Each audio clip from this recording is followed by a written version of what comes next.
We'll spin it back to Garion over here and take a look at our favorite DFS hitter. Who you got? Well, I'm a little worried that this is going to become like a punchline because this is quickly becoming my catchphrase on the sweat. But why is Nick Castellanos below $5,000? I don't understand. It keeps happening, and he keeps doing really well against left-handed pitching. The last time I talked about this was on Friday when he was $4,800 against Kyle Freeland, and I was like, hey, why is Nick Castellanos below $5,000? And then he proceeded to hit a home run in the first inning, because that's who Nick Castellanos is. He's got a 210 WRC plus against left-handed pitching so far this season.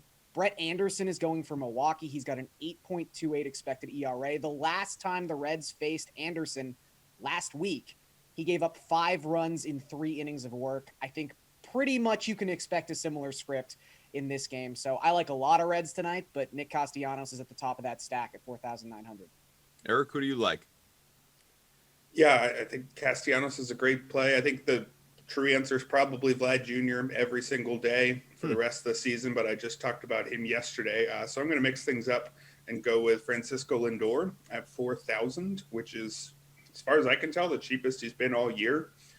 Obviously had a really terrible start to the season. I think heading into the year, people's expectations were too high for him. His WRC plus last year was just 102, which suggests he was barely better than a league average hitter, which obviously still makes him a great player given his defense at shortstop, one of the most important defensive positions. But I think people were overrating his bat heading into the year. That said, we shouldn't have expected him to be as bad as he was earlier this season. But he's starting to turn things around. Over his last 15 games, he's hitting 310 with 3 homers.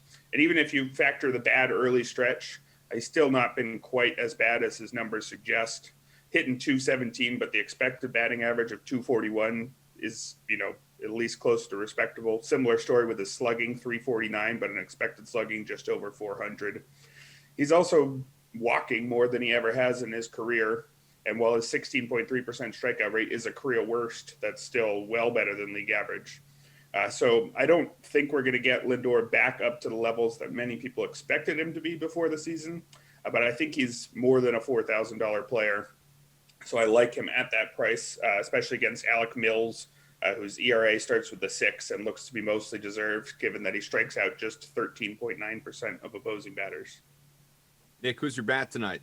Look, I know Nick Castellanos is one of the best plays of the night, but I always get more excited about the value plays, trying to find that right exact one and someone that people may be sleeping on. And Kyle Seeger is absolutely someone I would expect people to sleep on. He's been not great over his last 10 games, but still he's doing all right against left-handed pitching, and his power has still been there against left-handed pitching over the last couple of weeks.